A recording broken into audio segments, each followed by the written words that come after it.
Hi folks, welcome back to Learning Theories and Applications. We are going to do an overview of the Cognitive Information Processing Model, which is the focus of Chapter 3 in your text. Make sure you read the textbook, but I will give you an overview to get you started on this. We're going to look at, as I said, the CIP, or Cognitive Why? You know what? Here's the thing. I keep starting this over again, and I cannot make a C for some reason with this pen. I have a new tool here that I'm just starting to learn to use. This is the first video that I've actually recorded using this tool. It's actually about the 5th time I've started the video. So even though we're on Chapter 3, there's going to be a little bit of a learning curve because hopefully by the time I record Chapters 1 and 2, I'll be a little more proficient with this. Alright, so let's look at cognitive information processing. Cognitive information processing relies on a computer metaphor. In other words, you're saying our brain works somewhat like a computer. There are inputs, processing occurs, and then there are outputs. And there's a number of different people who have proposed revisions to the original Atkinson and Shiffrin multi-store model. But we're going to really look at more of a general model that is largely based on Atkinson and Shiffrin and bring in some concepts from some other theorists as well and look at a general model. So first thing we look at is there's 3 stages to this model. There is the sensory memory, okay? Sensory memory.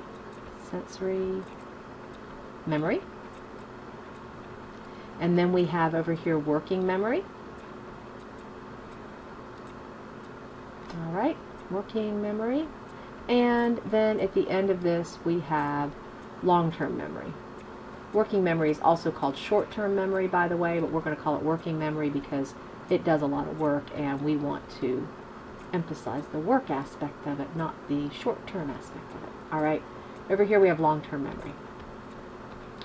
And information moves from sensory register to working memory to long-term memory. It goes kind of like this over here. We'll talk about that in a second. And over here we have a dual movement. We have things going into long-term memory and we have things coming out of long-term memory into working memory. Now, we have things. Where are all these things coming from? What are these things? Well, we have the environment out here. Let's go over here to the environment. And there's a lot in the environment, isn't there? There's so many things. And information comes out of the environment through any one of, and moves in through any one of our 5 senses into the sensory register. Or sensory memory. Same thing, sensory register, sensory memory. We can take in taste, touch, smells, sounds, and things that we see. And all of those things come out of the environment into sensory memory. And there's a lot going on at any one time, isn't there? There's a lot of noise. Right now, you're really trying to focus on my voice. There may be some background noise in your house. You may hear the hum of your printer or your air conditioner or your computer or something like that. Maybe there is something interesting going on outside and you're really struggling to pay attention because you can hear your kids outside playing or you hear the ball game on.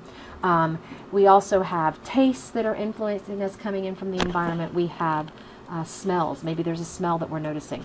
All of these things are bombarding our sensory memory, but we only pay attention to a small number of those things. And we choose to pay attention to particular things, and those are the things that we take from sensory memory into working memory. So this is all this stuff from the environment is coming in here. Okay, lots of stuff. And it gets into sensory memory, and this sensory memory has a very short duration. Things only stick around for a short time. And also, but it has a large capacity. We have a lot of stuff coming in, but what we are aware of are those things that we choose to pay attention to. So short duration, large capacity, and lots of stuff coming in sensory memory. And what sensory memory does is it sort of filters things out, and it only lets a few things through into working memory. Some people have called this a bottleneck effect. It looks sort of like a funnel where there's a lot coming in and we only put a few things in there. Well, how do we determine what goes from sensory memory into working memory? There's a couple of processes that are used to help us determine which things go from here to there, which things make it. One is called attention, right? Pay attention to things. The things we pay attention to move forward. We can choose to selectively attend We say, this is the thing I want to pay attention to, and that's what we focus on. But then there's also something called automatic attention. Sometimes things just grab our attention.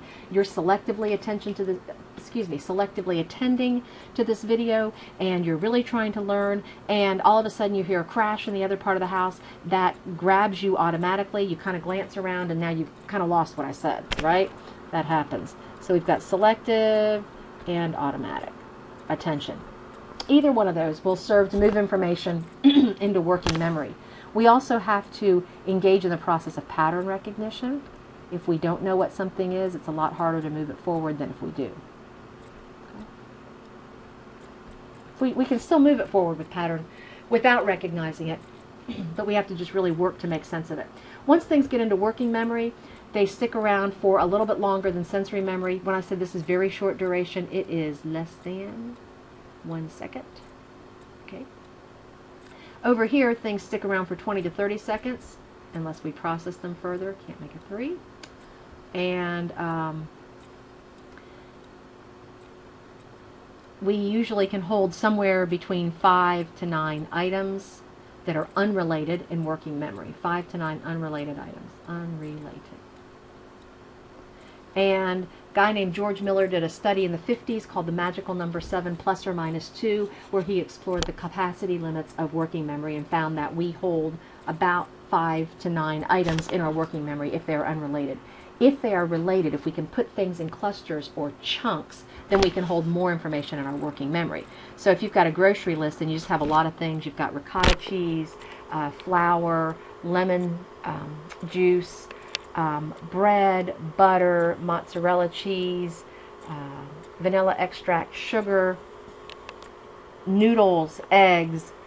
That's going to be hard to remember all of that. But if you can chunk that into ingredients for lasagna, ingredients for garlic bread, ingredients for lemon sour cream pound cake, it becomes a lot easier to remember, because now you have 3 big chunks, and you just take that apart when you're at the grocery store, if you haven't bothered to write it down.